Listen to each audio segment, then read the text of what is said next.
All right, good evening, everyone. Welcome to Beyond Baroque Literary Arts Center. My name is Quentin Ring, and I am Beyond Baroque's Executive Director.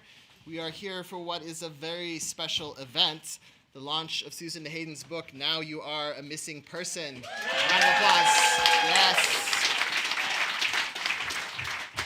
We've got a packed house. We've got an incredible lineup of writers and musicians here to celebrate Susan. We've got tacos outside, we have a reception, and above all, we've got some really great books for sale. So really excited to be here. I think we're going to have a good time.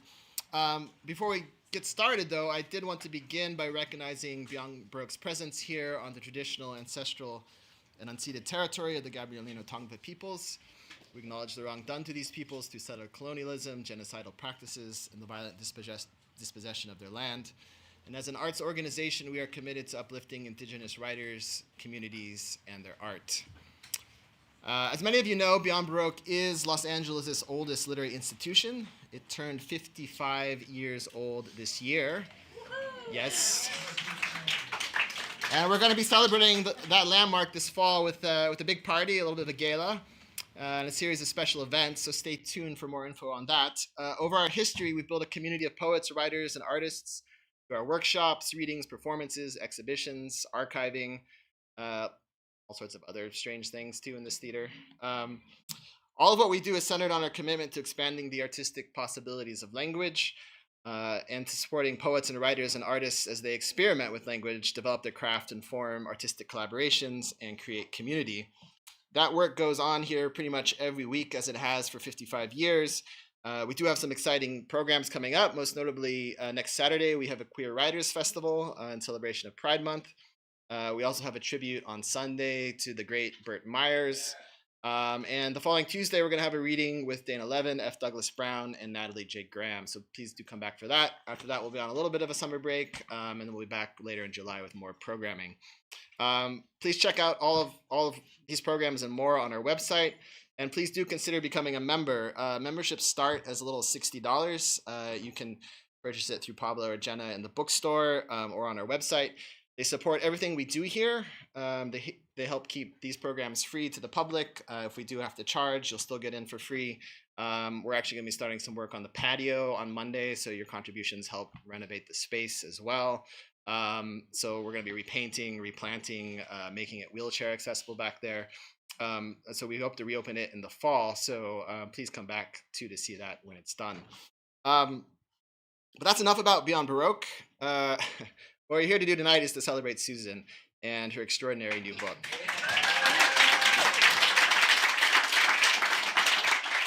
As I said, what we do here is build community, and I think that Susan is very much not only part of a community, but she's family here as well.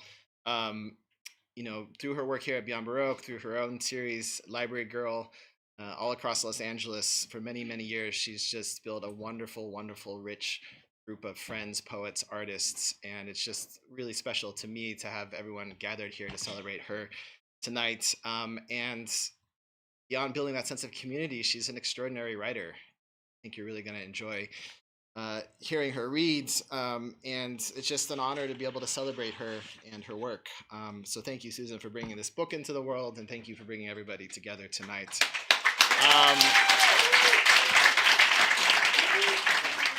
That's enough for me. We do have here to sort of MC the event the publisher of Moontide Press, who's published Susan's book.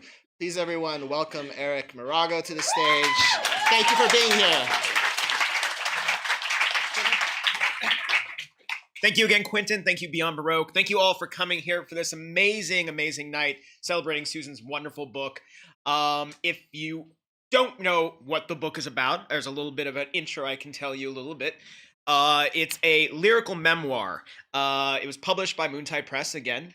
My press. My name's Eric Morago. I took over Moontide Press. Oh, one person clap. Thank you. Thank you. I'll pay you later. I took over Moontide Press from poet and publisher Michael Miller in 2016. The press has been around since 2006, usually only focused on Orange County-based poets, but once I took it over, I wanted to get much more broader, not just Southern California poets like Susan, strong LA presence, but we also publish across the country now. So if you aren't familiar with Moontide Press and you like what we published of Susan's, we publish authors just like her. So check us out. But her book explores how love, grief, and the disappearing landscape of the San Fernando Valley in Los Angeles shaped her life through a collection of stories and poems. Hayden is best known for her award-winning monthly literary series Library Girl, which Quentin just spoke of. It's an amazing series, which has given a platform and a home to a diverse community of writers, musicians since 2009. And this is her debut book. And it really doesn't feel like it because it's so well put together. It doesn't feel like a debut book at all. 3 devastating losses at the heart of this lyrical memoir. The suddenness of each of these deaths, her father, her childhood best friend, and her husband, sparks and guides a series of explorations to claim equilibrium and a sense of self. Raised in an observant Jewish family in the suburban San Fernando Valley, she struggles and finds her footing in an ever-shifting culture of expectations around body, image, sexuality, motherhood, widowhood, and autonomy. So that's a little bit about the book you're going to hear not only Susan read from later, but I do believe some of the poets that are going to be reading before her are going to be reading some excerpts from her book as well, too. Am I correct on that? Awesome. Okay, so first poet that I'm going to be bringing up is S.A. Griffin. And, yes. He'll pay you later.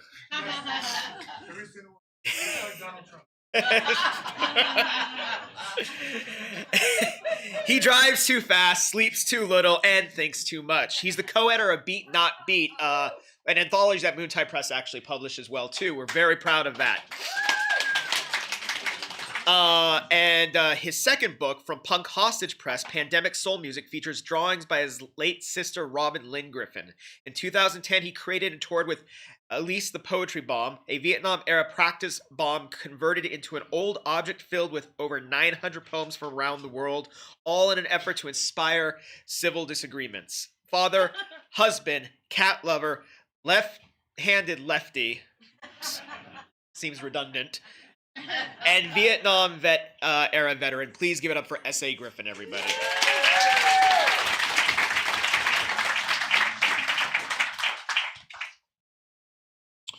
Okay, yeah, it's an amazing journey, this book, and congratulations, Susan and Eric. This is a long time coming. It's kind of unbelievable that it's just now happening, but the most important thing is it's happening. And Susan, I'm pleased to say, is truly one of my best friends and holds a great big part of my heart. I'm so yeah, you can clap for big parts of hearts. I'll pay you all later, just like Donald Trump. We know where that's going. Do not pass go, do not collect 200. So I'm going to read a couple of poems from the book. I mean, Susan and I were talking about it before, and well, I'll just read. I don't want to comment because it's unfair to comment. The Game of Belief, 1989. I used to be a believer, believed in the voodoo of mortal witches, the power of myth and incantation, in everyday existences, total honesty at the cost of losing a potential friend or lover, and in monogamy at the cost of losing you. I believed in the geometry of surrender, the cadence of ash, and in the commonality of domestic vaudeville acts. I believed in the geography of sacrifice and bliss, the histrionics of self-deception, and fighting for inner peace until I became an activist in my own war of remembrance and loss. I believed in the low cost of simple tasks performed daily, though they negated the cause and effect, the natural process, the faith of blind men who could still see me, and the clarity of those who couldn't. Maybe all that I've given up over the years is a game I must relearn. And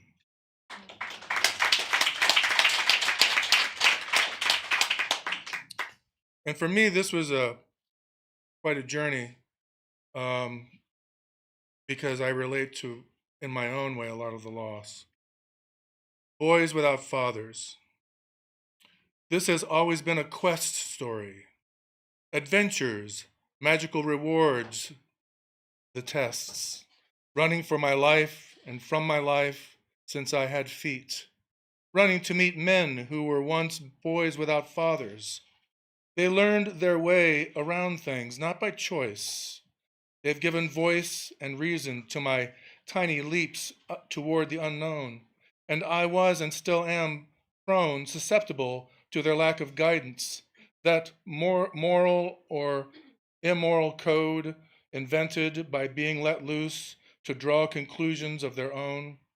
A father will reveal a river's hidden moves, the groove in the magic angle, 20 degrees to skip a stone, not, not leave a boy to bond with the alone and grow up overnight with no instructions.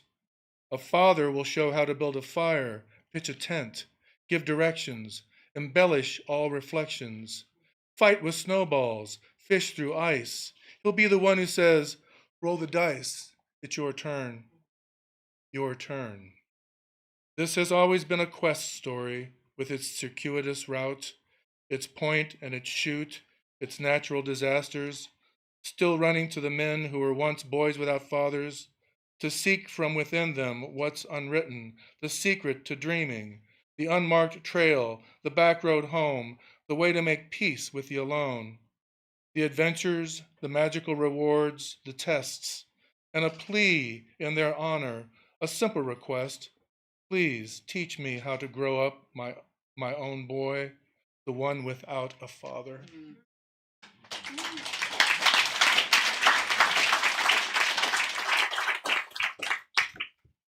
This is one of the poems in the book that really hit me pretty hard. A lot of them did, but this one really did. The Broken Gift. In the summer of 2004, we were at Nantucket for my mother-in-law's memorial. There was a gathering in her honor where we had to climb a ladder to get to the rooftop of someone's home and have drinks with other family members. Bet you've never been up on a widow's walk, Chris said. Wives of mariners would stand on viewing platforms and await their husband's return from the ocean or not. I remember thinking, I don't want to be up there. It's bad luck. That's all I could think of 4 years later when I arrived at our House Grief Support Center and stepped into a room of middle-aged grievers. I sat down and faced the others, each of whom had lost a spouse. There was nobody I wanted to be friends with. I truly thought my story was the worst story. No one's loss would be able to come close to mine. Within minutes, it was as if we were all sewn together, a crazy quilt of inconsolables. My heart was excavated. Everyone's story was the worst story.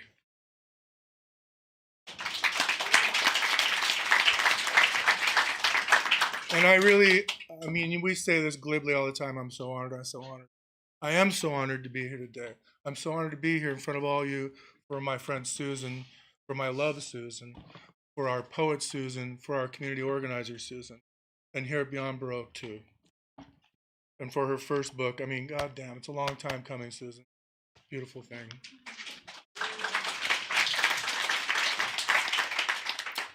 And the reason I'm doing this is because I'm old. And even though I have my glasses on, I'm old. And I get a little weepy, and then I'm older. And that's all. I'm old. And I'll pay you all later. Zigzag lady. Sometimes I am two people, Johnny.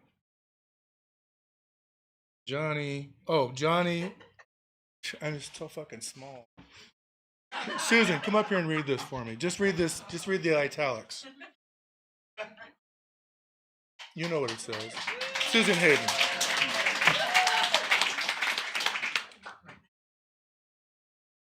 I can't. Hold on. This is a test. Oh, thank you. Oh, yeah. Oh, good, This thanks. is not older woman lighting. Okay. Sometimes I am two people. Johnny is the nice one. Cash causes all the trouble. they fight. That's from JR, aka Johnny Cash. Sure. 1. I learned from Johnny Cash that wearing black is never wrong. Wore it long before I was a widow and expected to. I learned to live in the mouth of joy while in the ark of God, of grief, with a deep belief in coexistence. Johnny taught me hope's persistence, how to perfect a numb, encumbered smile while shining, while crumbling.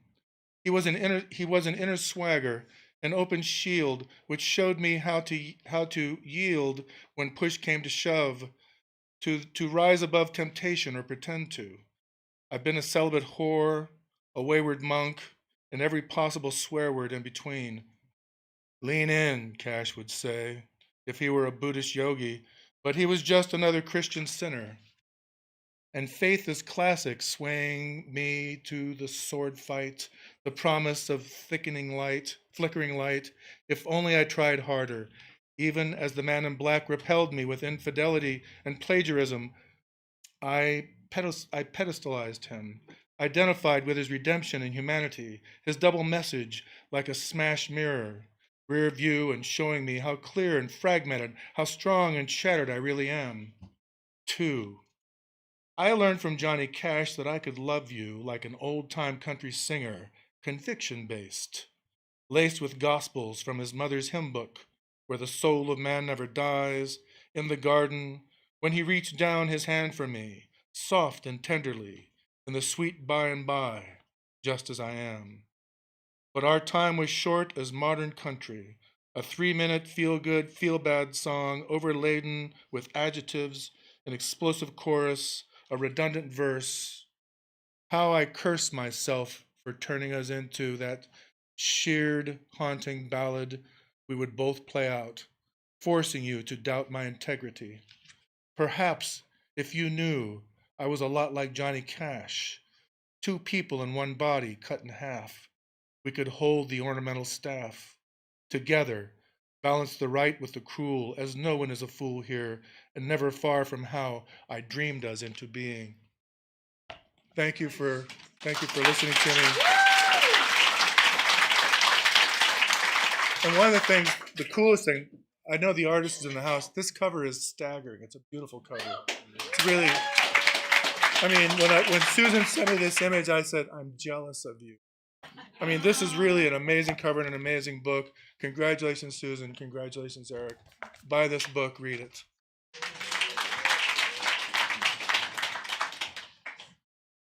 Thank you, S.A. And yes, thank you to the cover artist. Was a wonderful cover. When Susan sent me the image, I absolutely was like, yeah, 100%. That's fantastic. That's the cover. So it was beautiful, beautiful work. Coming up next, we have the legendary voice in the LA poetry scene, Michael C. Ford.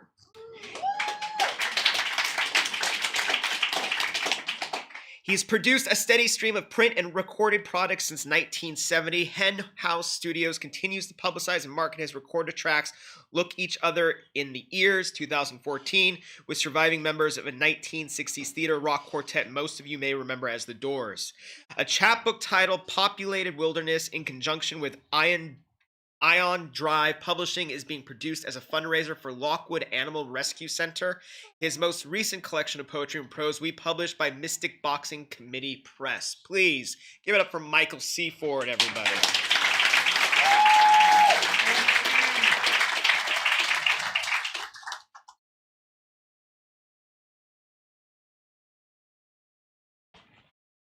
You know, a lot of these multiple reading events, I remember a lot of times saying, I hope I never have to follow S.A. Griffin. So thank you, Susan, for bringing me to the threshold of this challenging opportunity. And I also like when I begin a reading, I like to begin a reading by oh, wow, look at that. I like to begin reading by something by somebody else. And tonight, I get to read a whole gang of things by somebody else, all poems by Susan Hayden from her Moontide Press document, and published by Eric Moraga. And I'd like to take just a brief moment to acknowledge the fact that Eric Moraga had the moxie to publish a lot of friends of mine who would never have the chance to have been published if it hadn't been for him generously pushing these people into print. I think we should openly thank Eric. Wow, well-deserved applause, yeah, for just having the generosity and the creative foresight to publish anthologies and solo authors the way he has. And I'm going to begin with Susan. Oh, good. It says another eye test. Okay.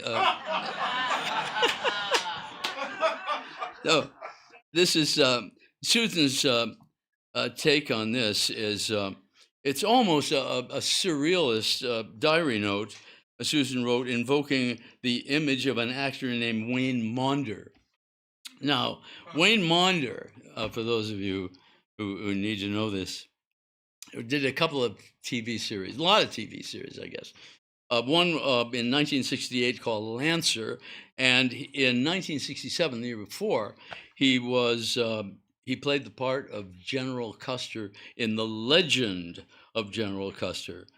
And it was the first time long hair appeared on a lead actor in an episodic television. And the year after that, the Monkees. So, yeah, and then everybody grew locks, right? So this is Susan's poem called Culmination Proceedings. Wayne listened to Ray Charles and Nat King Cole. He would sing to me, unforgettable. We were together for nearly 7 years. He called himself my bridge from childhood to adulthood. Tore me down, taught me how to stand up for myself, urged me into womanhood and independence. I emerged and outgrew him. But he shaped me into what Cat Stevens called a hard-headed woman. When we split, he moved to the West Valley, and I was a signer of his lease. This is almost like it's really there's also a superscription. Let me remind you that there's a superscription by Dave Allen. Well, he must have had a screw loose in his head to end up like this after all he said. Dave Allen. And oh boy, more Wayne Maunder. Okay, this is good. This is a memory from this part of Susan's life. It's called A Legacy Act. Shortly after we broke up, I was reading TV Guide when I saw somebody had written in asking, whatever happened to Wayne Maunder? His biggest moment would come in 2019 when Quentin Tarantino included him as a real-life and fictional character in his feature film, Once Upon a Time in Hollywood. Luke Perry would play Wayne's former character, Scott, in the TV series Lancer, and the actor Wayne Maunder. Both Luke and Wayne would die before the movie was released. Susan's a reminder, I guess, that all of us are once in a while encountering the deplorable irony of life. This is like essay faces every day. Oh, right. This is Susan writing about Gene Dixon, the Gene Dixon effect, it's called. Gene Dixon was a mid-20th century pop psychic and astrologist, and She boasted about buying a crystal ball for $8,000. This is a true story. And, well, how would you like to tell the future on that baby? Well, a lot of what she did was hokum and baloney, you know. But a lot of New Agers, crystal worshipers, you dig, really dug it. So listen to what Susan says about Gene Dixon, the Gene Dixon effect. The year the Doobie Brothers released What a Fool Believes was the same year my mom and all her friends got into psychics. They believed in supernatural people who could lead you back to yourself. There was Malka Lipschutz, the cashier at Froman's Deli, who moonlighted as a handwriting analyst for the LAPD. There was Dolores Cardalucci, a clairvoyant who practiced psychometry and had a who's who of celebrity clients hanging on her every word. Mom would invite me with her on these outings. Dolores would take our watches, rings, bracelets into her bathroom, close the door, and sit with them while we waited for answers in her sunny kitchen. Then she'd return and analyze the energy that emanated from our jewelry. She was never not accurate. Well, I'll be the judge of that. Mom taught me that faith in things unseen wasn't a concept that just applied to religion. She encouraged me to trust my intuition, that we all had ESP, and it was there for us to use if only we chose to listen to ourselves. You should try it sometimes. That's Susan's advice, by the way.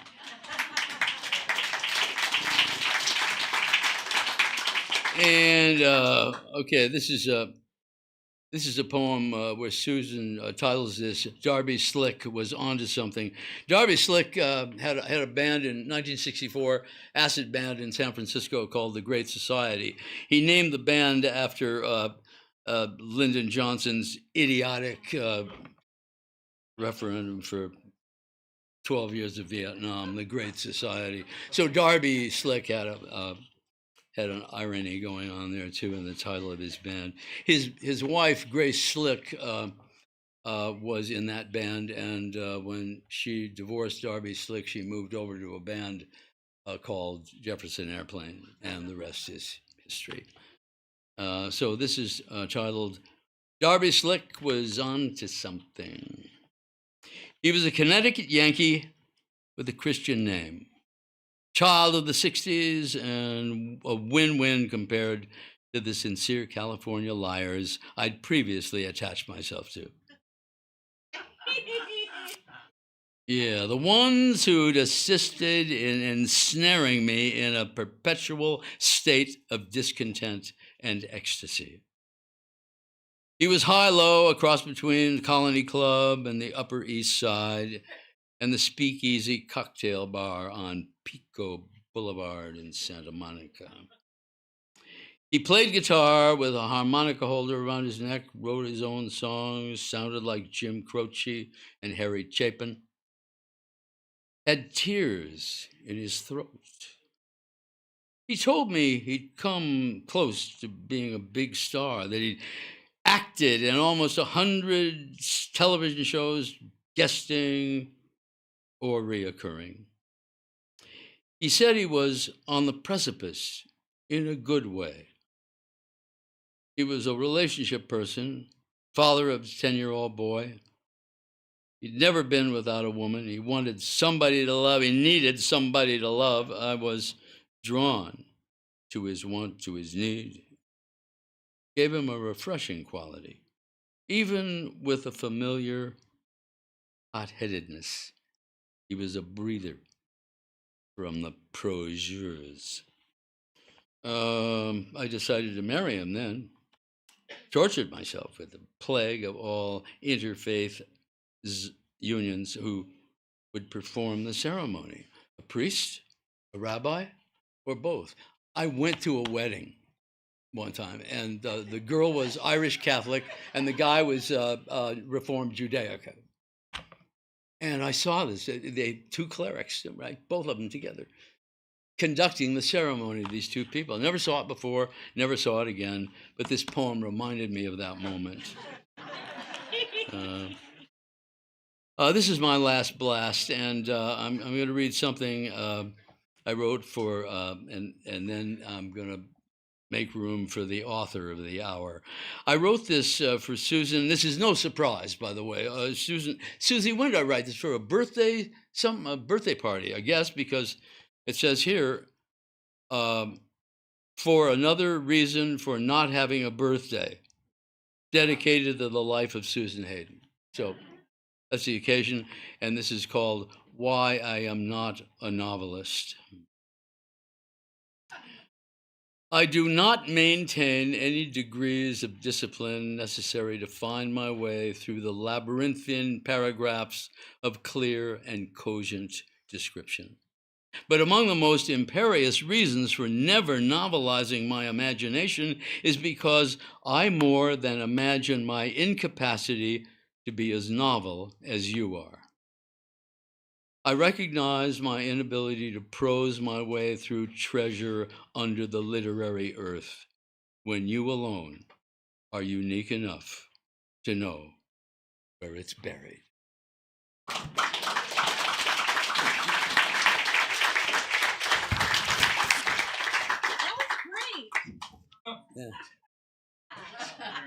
was great. Yeah. Thank you, Michael. Again, give it up for Michael C. Ford, everybody.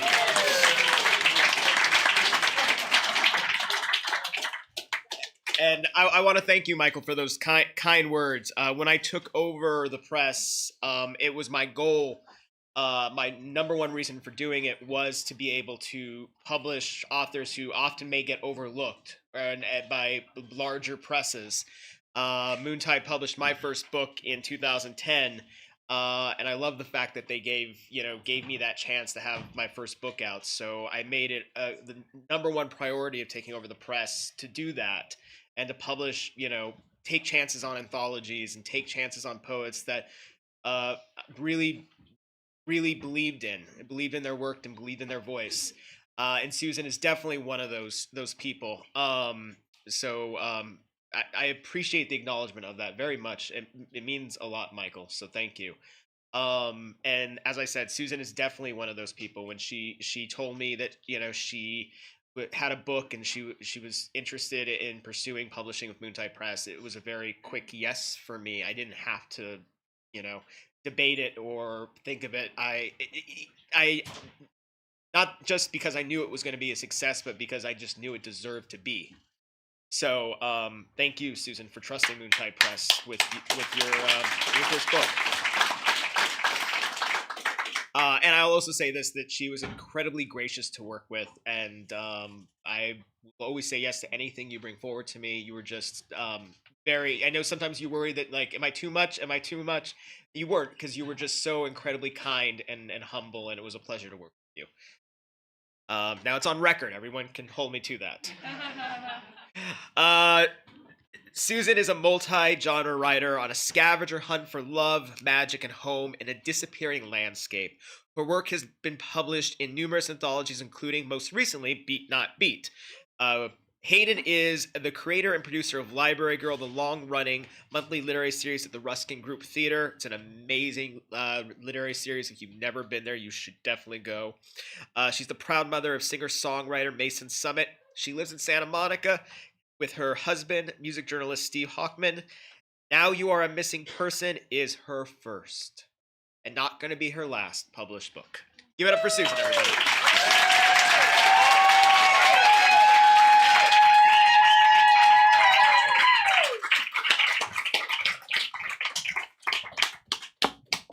Hi, everyone. Thank you so much for being here. This is going to be like the Academy Awards of Poetry, because I have a lot of people who got me here, and I'm just going to thank a handful of them. First and foremost, Harry Northup, who's over there. Yeah, Harry was my first poet friend, and I found his book and fell in love with his work when I was trying to be an actress in my early 20s, and it changed my life, and he changed my life because he really invited me in, and sometimes it just takes that one person who pulls you in, and he did. He pulled me into his community back then. I had no idea what I was doing. I still don't, but so I just want to say I love you, Harry, and thank you so much for that. Yeah. And Eric Morago, who I wrote here, gracious prince. So we feel this mirroring each other here. You know, at Library Girl, I produce these nights of small presses because the writers in small presses are underheard, and so it's really important for me to do that. And I wanted to do a night Moontide because a few of my friends had new books out, and so I invited Eric and his writers to come, a handful of them, and actually how I remember it is the next day you and I were on the phone, you called to thank me. And I said, I love that you publish new work and that you give people a chance. And you said, what are you working on? And I was like, because I had a skeleton of a book. And I said, I don't even have a first draft. And he said, send it to me. Yeah. So that was amazing because I wasn't ready really to hand this over. And you trusted me with it. And I mean, you took it in and said you wanted to make it a book. And so dreamy. Thank you so much, Eric Morago. Yeah. Okay, I'm hurrying. And thank you, S.A. Griffin and Michael C. Ford, so much for being a part of this night. Two of the next group of poets that I met in the 80s, met them in 88 or 89, and they've been my close dearest friends in this community ever since. Loyal as hell. Two of the best writers that ever were and are. So thank you so much. And in advance, thank you to the prickly pear, my son Mason Summit, and his love, Irene Green, aka Hannah McCarthy. I can't help but be like I'm a library girl. I'm sorry. I know it just seems like a bigger library girl. Anyway, and Beyond Baroque, thank you so much, Quentin and Yvonne and Jimmy. And thank you to Alyssa Gonzalez and Michelle Raphael for getting the word out on this book. It means so much to me. So, yeah. And then just thank you, Mama. And thank you to my husband, Steve Hockman, for being the kind, generous, supportive, loving constant in my life that I've really never had, actually, on this level. And it's amazing to have it at this point in time in my life. Yeah, thank you. This is actually my third book that I've written, but the first to be published. So, yeah. And I wrote this silly little thing, but because I was being interviewed by someone at Jewish Journal the other day, and he was like, oh, so this is a memory book. And I'm like, not really, no, I would not call it that. Like, I felt like, does that mean that it's my scrapbook or excerpts from my journal? Not really. And so I just wrote this little thing to explain it, and I hope it's not too boring. I just wrote, this book was written in part as a way to revisit, reconcile, and heal key moments and crucial events in my life that gave me pause and or shifted my viewpoint. And it was written as a way to continue moving forward in an ongoing attempt to gain greater insight and a better understanding of all that has shaped me until now. And my wish is that for anyone suffering from the loss of a loved one, this will be, at the very least, a light shedder, and at most, a lantern in the dark. So that's it.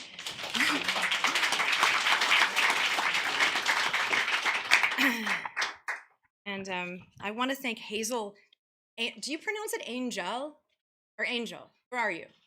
Hazel.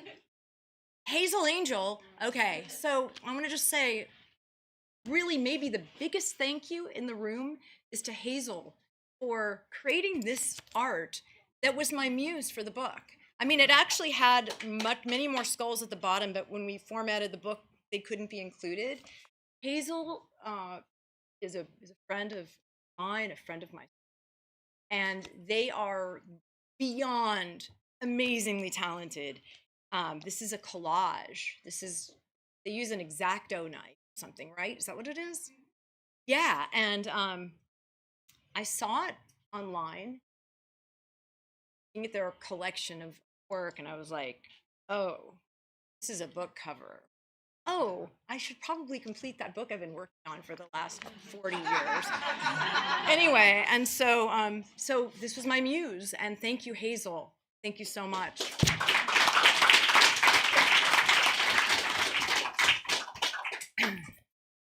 So I'm going to just read a couple pieces. The first is short, and the last is a little longer. This is the opening piece of the book. It's called Outlaws. This is hard to see here, isn't it? Fuck, I need a magnifying glass. Yes, please. All right. I'm an unreliable narrator, but I'm asking you to trust me anyway. When I was 5, the best-looking men on Ventura Boulevard could be found in photos on. I literally cannot read this. I'm good. It's just that it's so small writing. It's okay. No, I'm good. No, I got it. Thank you. Sorry. When I was 5, the best-looking men on Ventura Boulevard could be found in photos on the walls of the post office, car wash style. It's a true story. I would stare up at them and wonder why all the guys I knew were clean-cut in comparison. I asked my mom which TV shows they were on. She said, "These are mugshots, Susan. These are horse thieves, train robbers, kidnappers. That one killed his wife. What's wrong with you?" I didn't know. To me, they were scruffy and real, and I hated anything that was shiny, anyone who was polished.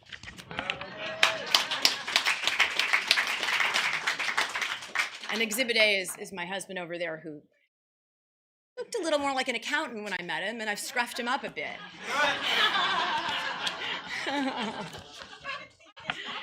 All right. This is a piece. Okay, so during the pandemic, I've been doing Library Girl every month since 2009. And during the pandemic, I felt like, what am I going to do now, like, without this show? And so I moved it online with the urging of my friend Daryl Larson. And I didn't do it as Zoom. I did it as individual videotape posts. Sharon is here. We collaborated on at least one. And I had done a live Bowie tribute at Library Girl. Erica was in it.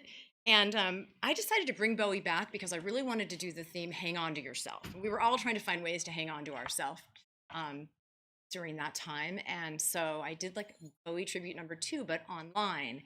And I wrote this piece for it. It's called The Beautiful Ugly. Love yourself, move your body, and watch your portions, he instructed. Richard Simmons was only a local celebrity in 1978, just months before he would explode onto the scene and become internationally known and stay in the limelight for 40 years until he couldn't hang on to himself anymore. We were 10 leotarded 11th graders dancing to the beat of Macho Man during a private class in his exercise studio. It was the Sweet 16 of my oldest friend, Ruthie. Her calligraphy invitation read, "Come join me in Beverly Hills for a workout and anatomy asylum and for salads at Roughage." This was a complete departure from the usual lavish luncheons for such an occasion, wealth displays that define the bourgeoisie of the West Valley. Ruthie and I lived around the corner from each other since 6 months old. We were thrown together by our mothers out of convenience. We weren't anything alike, which made us more like sisters. Our alliance was cemented at age 5 when we nearly drowned together in my family pool. No one was watching as we traveled from the shallow end to the deep end and sunk. Her father, a non-swimmer, looked up and realized he couldn't see us. He jumped in and saved our lives. She was, and still is, my most well-adjusted friend. In high school, she got an A in health, was a member of World for Women Fitness Center, and ate half a grapefruit a day. She knew early on how to take care of herself from the inside out. She remains my compass and my anchor. The ideal beauty of the era was slender and tan with big boobs and long flowing hair, preferably blonde. I was a synagogue girl. Flat and chubby. I hated exercising. I did own a wardrobe of danskins that I wore as regular clothing. Danskins are not just for dancing. I favored their wraparound skirt, had one in every color.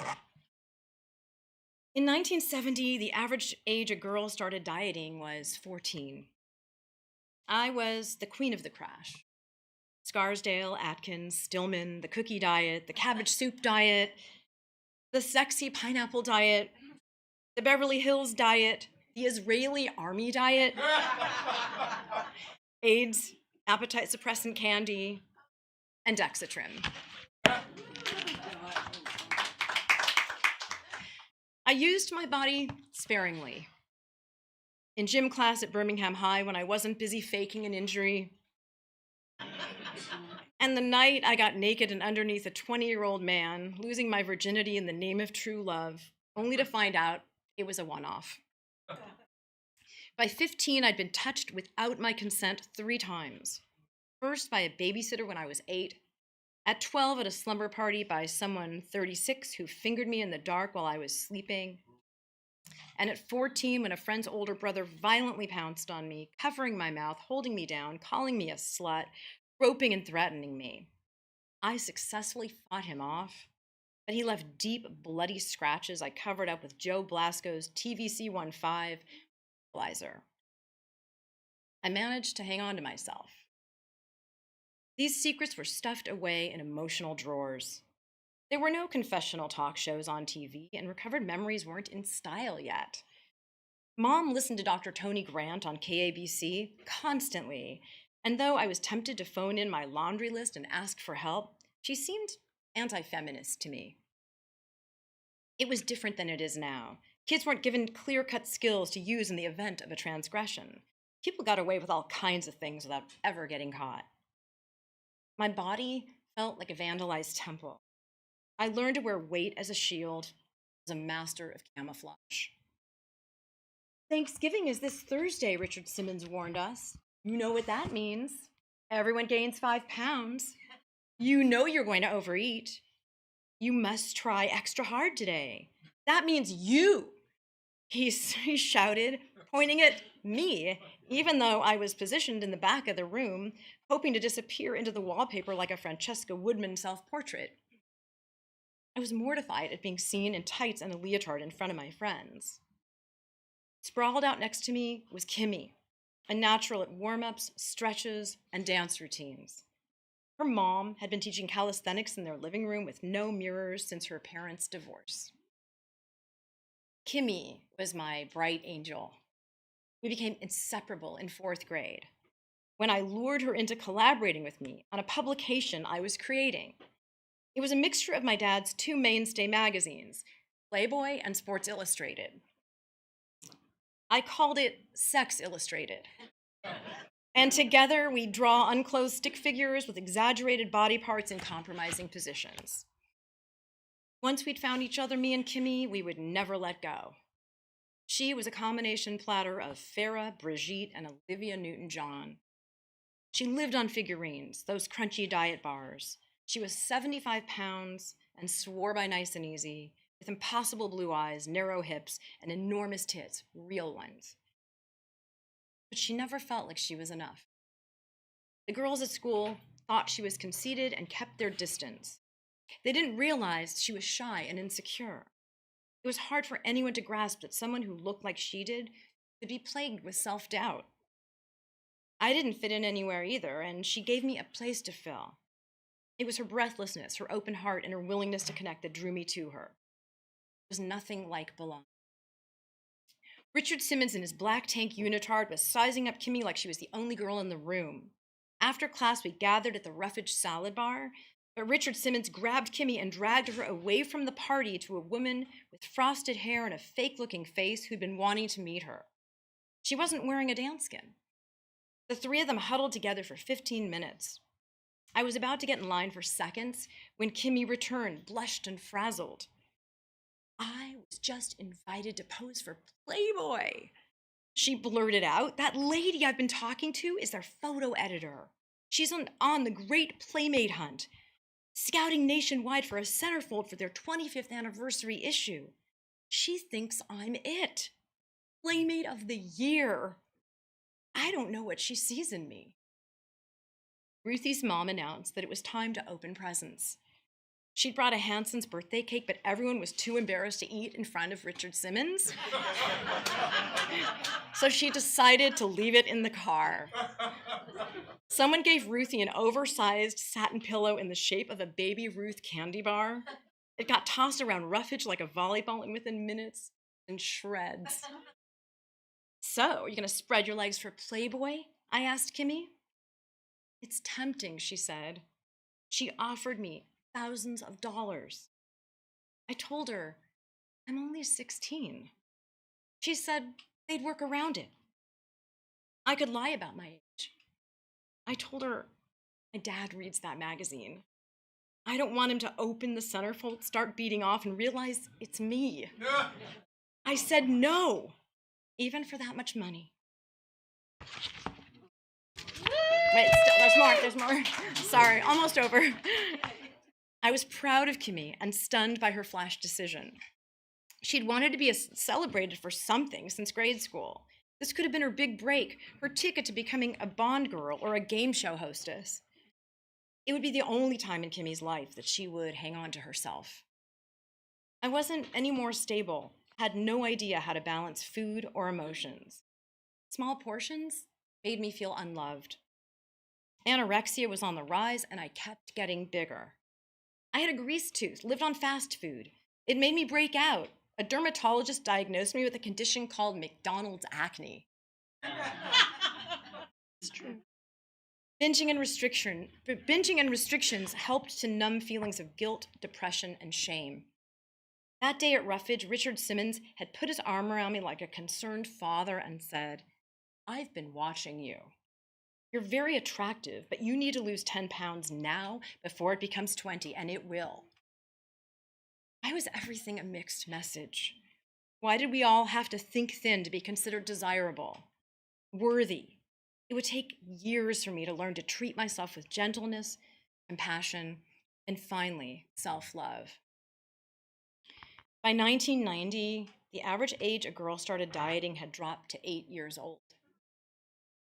Kimmy managed to stay skinny her whole life. She never did pose for Playboy. It was Candy Loving who'd win the Great Playmate Hunt in '79.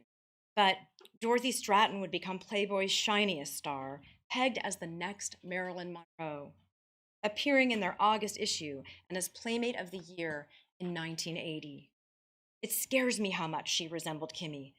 They could have been twins.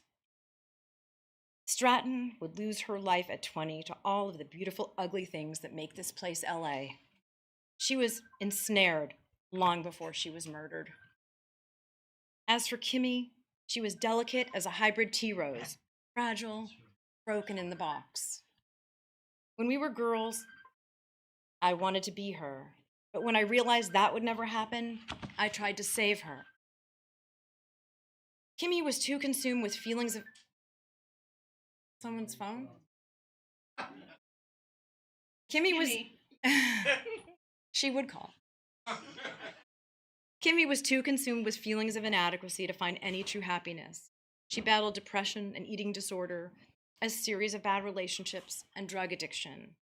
At 42, she jumped 17 stories off a balcony in Del Rey. There was always this part of me, call it my core, an inner strength, and knowing I would be okay no matter what. There was always this part of her, call it her core, and knowing that she would never feel safe, never find, never soar. Her lingering absence both comforts and haunts me, her absence a reminder of my presence. And I have never felt so close to anyone or since. Thank you.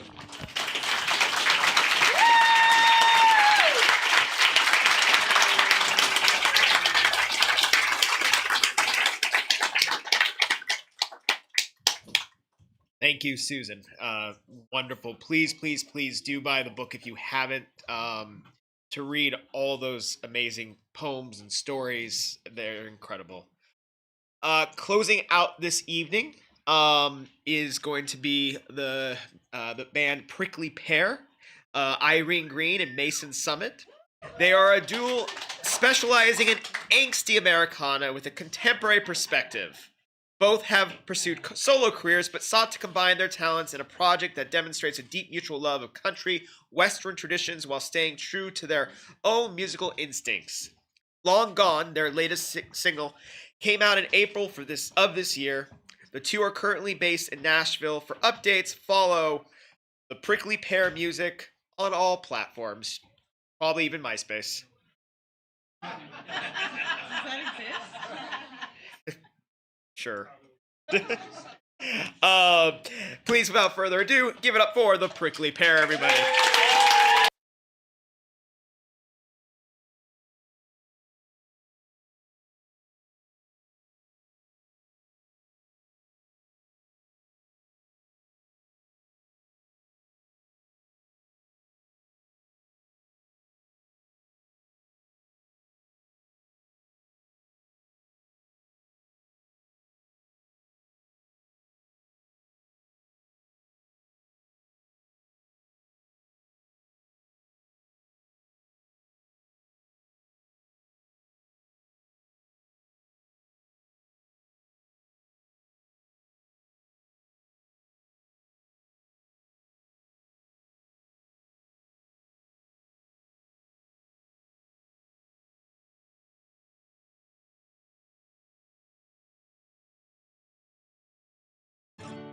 All for being here. Oh, there we go.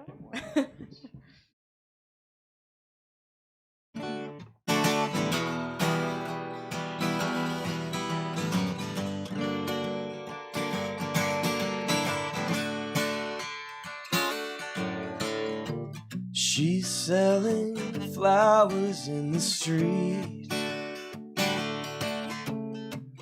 already withering from the humid heat. This long parade I'm passing through leads to the grave where I'll be buried next to you. Girls before swine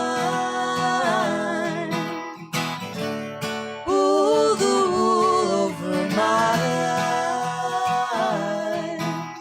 I can't tell the truth from my own life.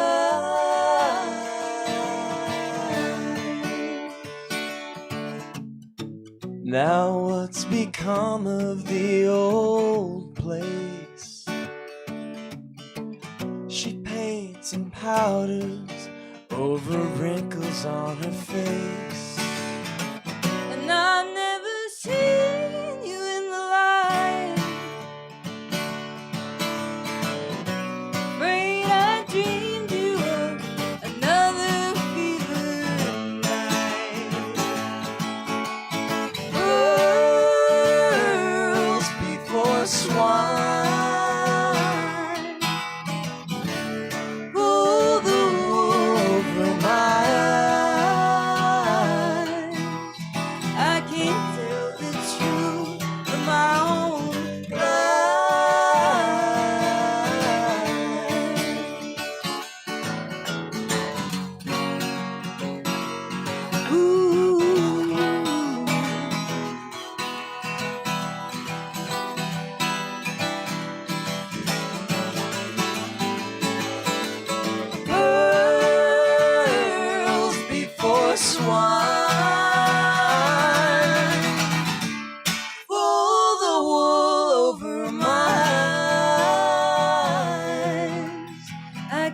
tell the truth from my own life.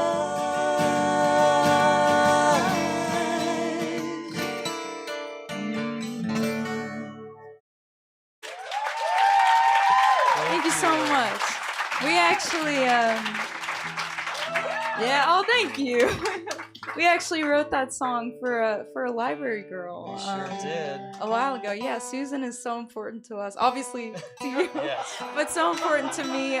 Just coming to LA, and I'm not from here, and she just always welcomed me in. And I love you, Susan. Thank you so much for having us. Yeah. And Rosemary? This is our first single. It's called Rosemary. Lately I've been looking like I need a stiff drink. Oh Jesus in my life.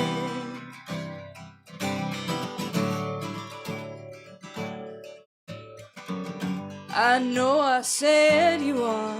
I don't mean to sound cruel, but I don't give a fuck what you're thinking of.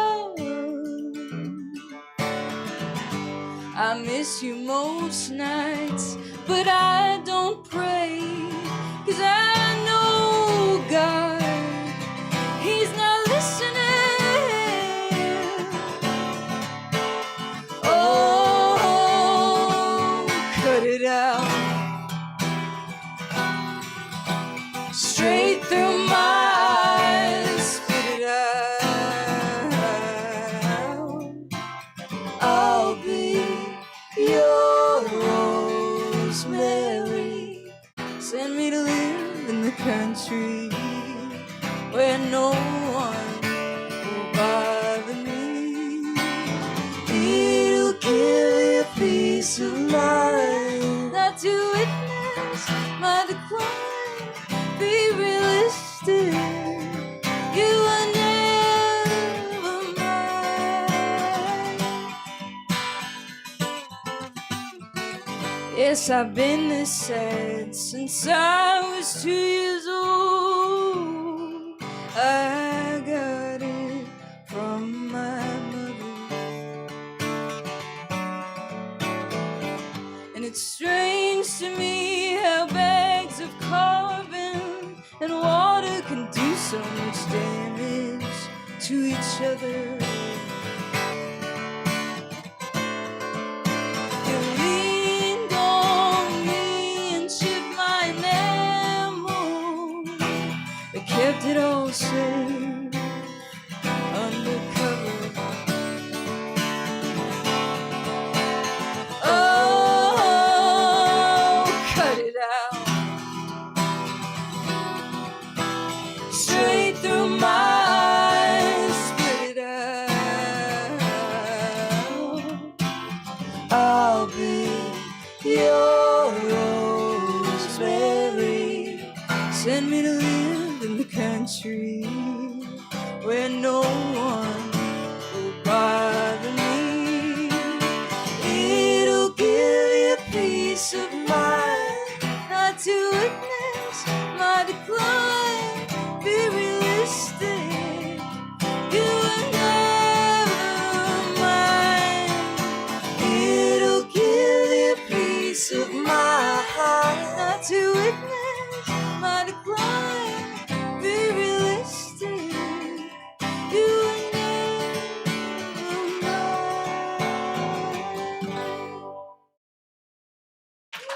Thanks so much. Thank you.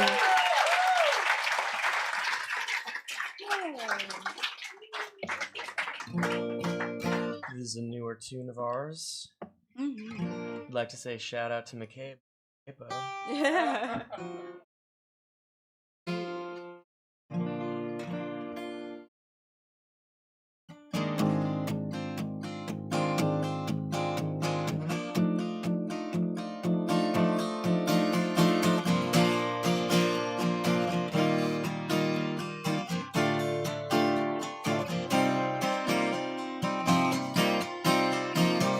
Followed your feet before your head, ditched your car way out west, learned your map, pulled on your coat, thumbed around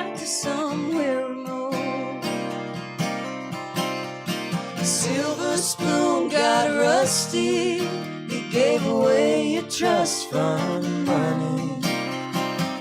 Mama begged you not to go. Father said you'd hate the cold.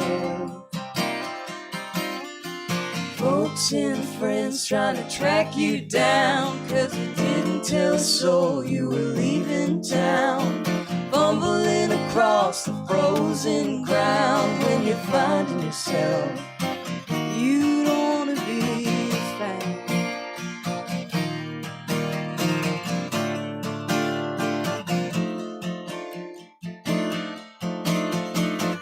Cops came by to see if I knew just where you went and why. But I got your postcard in the spring, told me not to say a thing. They came across your clothes and shoes, I saw it on the evening news. You know, betrayed, no bitterness, you wasted away in the wilderness. Folks and friends trying to track you down, 'cause you didn't tell a soul you were leaving town. Fumbling across the frozen ground when you're finding yourself. You don't wanna be found.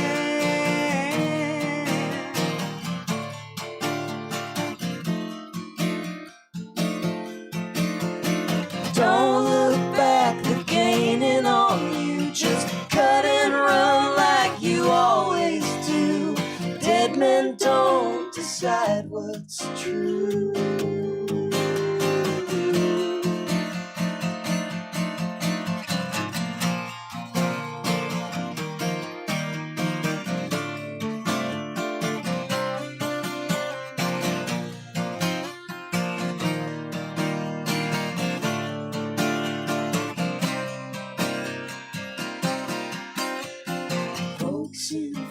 Trying to track you down, 'cause you didn't tell a soul you were leaving town. Fumbling across the frozen ground when you're finding yourself. You don't wanna be. Folks and friends trying to track you down, 'cause you didn't tell a soul you were leaving town. Fumbling across the frozen ground when you're finding yourself.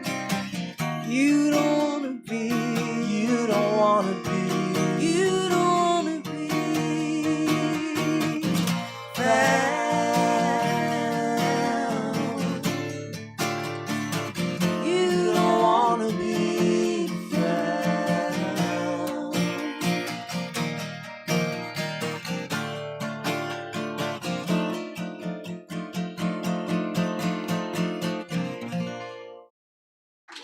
Thanks so much. Thank you.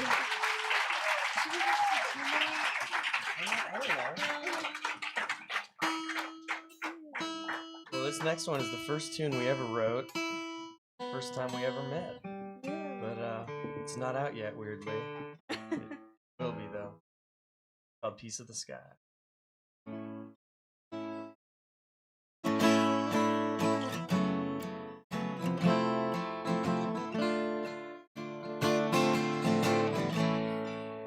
Lost in a daydream,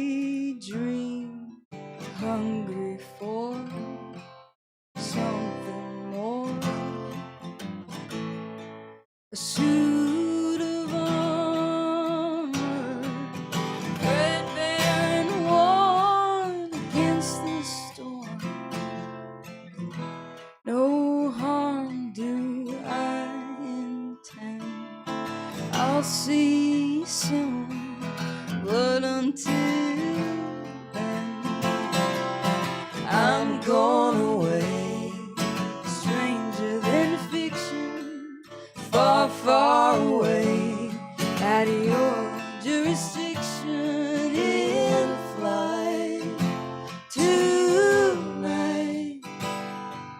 Well, I'm a satellite.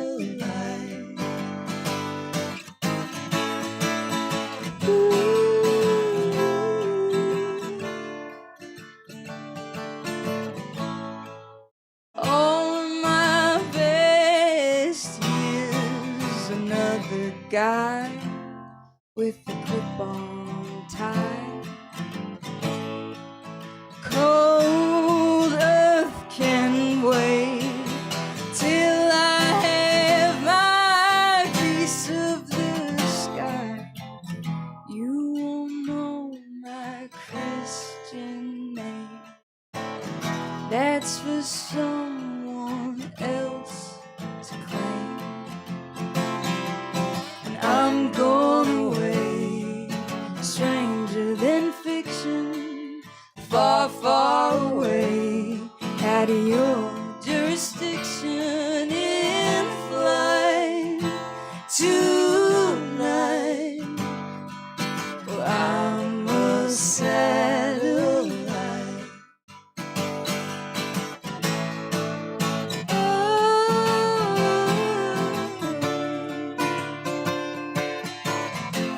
Or am I falling or soaring?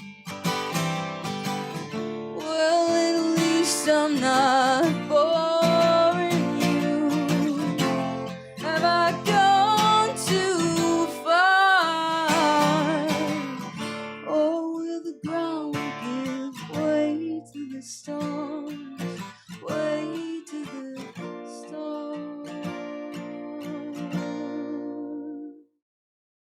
I'm going away, stranger than fiction, far, far away, out of your jurisdiction, in flight tonight. I'm a satellite, in flight tonight. Star without a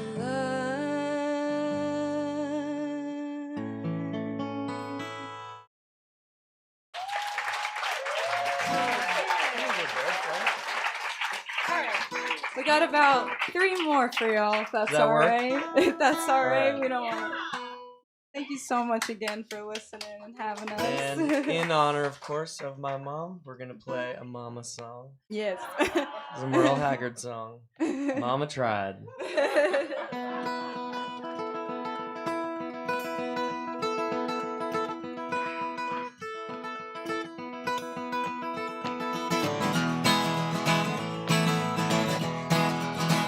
The first thing I remember knowing was a lonesome whistle blow and a youngin's dream of growing up to ride on a freight train leaving town, not knowing where I'm bound, and no one could change my mind, but mama tried.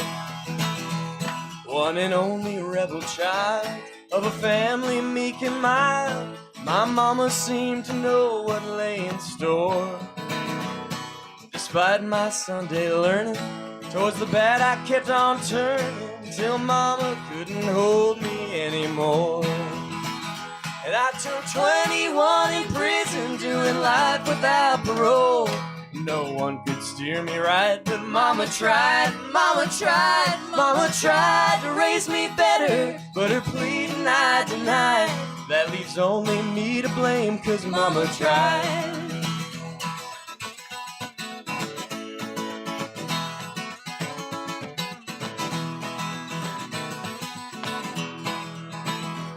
Dear old daddy, rest his soul, left my mama heavy low. She tried so very hard to fill his shoes, working hours without rest, wanted me to have the best. Oh, she tried to raise me right, but I refused. And I turned 21 in prison, doing life without parole. No one could steer me right, but mama tried, mama tried, mama tried to raise me better, but her pleading I denied. That leaves only me to blame, 'cause mama tried. Oh, that leaves only me to blame, 'cause mama tried. Oh, mama tried, mama tried.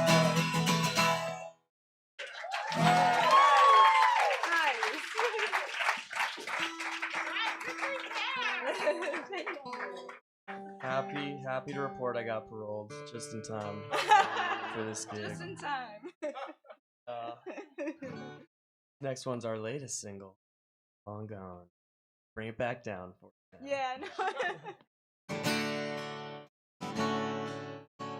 And Hazel did the artwork for this one as well.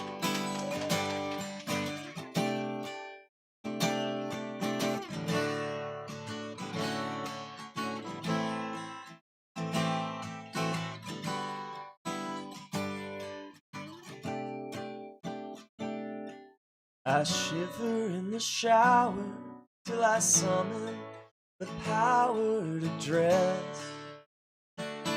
Close out at the bank, stop and fill my tank and head out for no fixed address. Don't come looking for me, I'm long gone. You don't wanna ride this road I'm on, so don't come looking for me.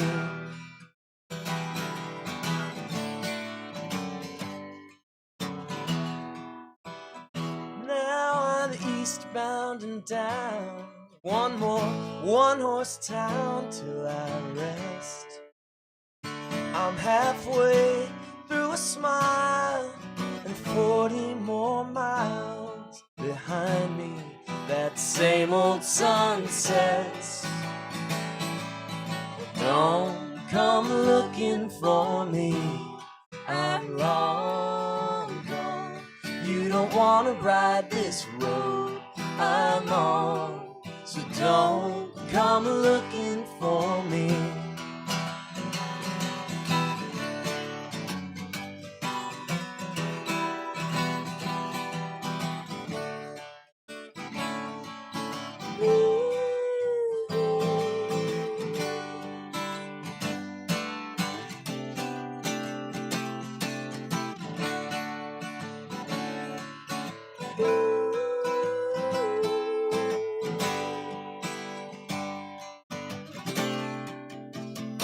And don't blame me too much when I fall out of touch, let it be. Borrowed time, stolen land, and shoes full of sand, wandering through a waterless sea. Don't come looking for me, I'm long gone. You don't wanna ride this road I'm on, so don't come looking for me. Don't come looking for me, I'm long gone, long gone.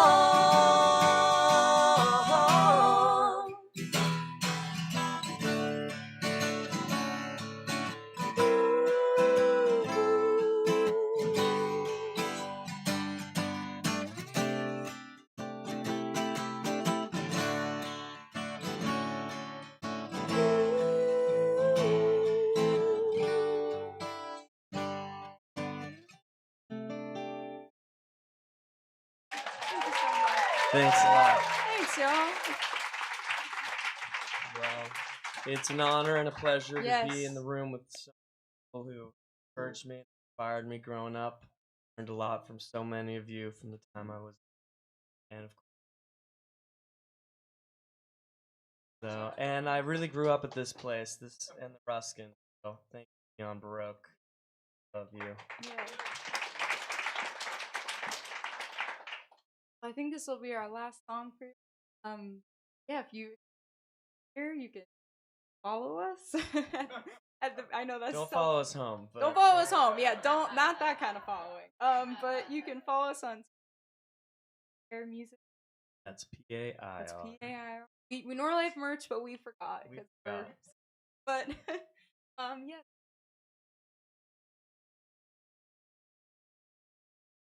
Mary's Tears.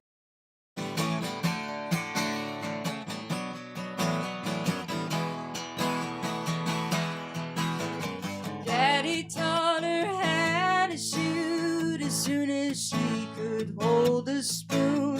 Her mama skipped town with the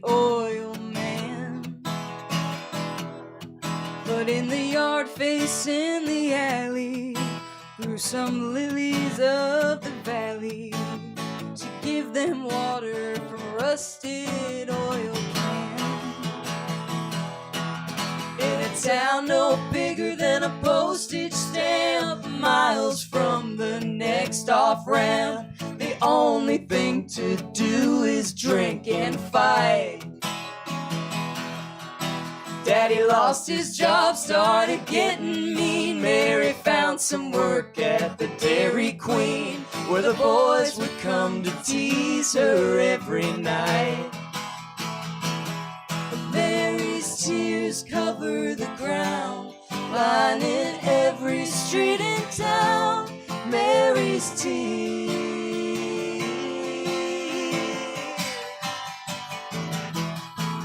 At 17 she settled down. It seemed she'd never leave this town. Frankie said he'd love her all his life,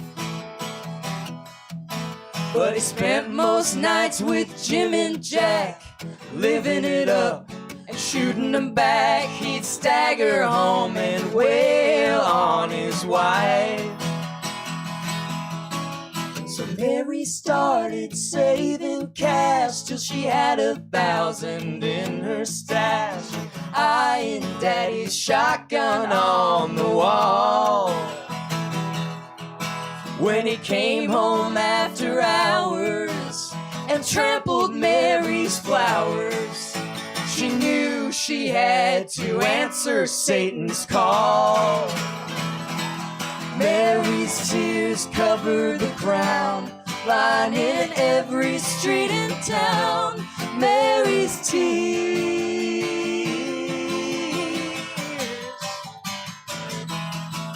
One Sunday Frank slipped off a drunk. Quietly she packed a trunk, loaded 2 shells into that old gun.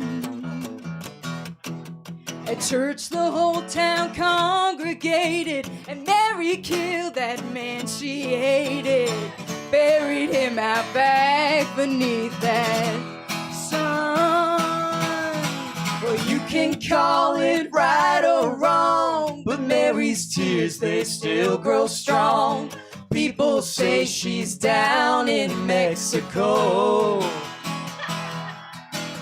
and no one misses Frank too bad. In fact, the neighbors were sort of glad. Maybe it was just his time to go. Mary's tears cover the ground, cried so much she almost drowned. Mary's tears.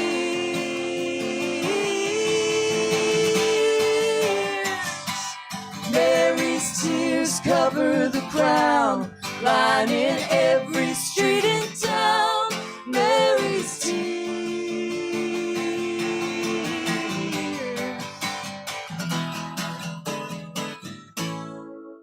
Thanks a lot, y'all. Have a good night.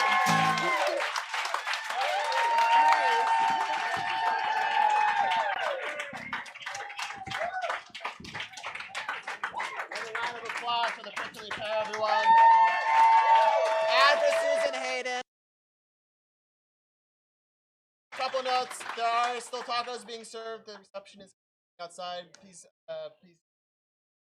books for sale in the bookstore, and Susan signing them outside if anybody wants to have their book signed. Just stick around for a while and have a good time. Thanks so much.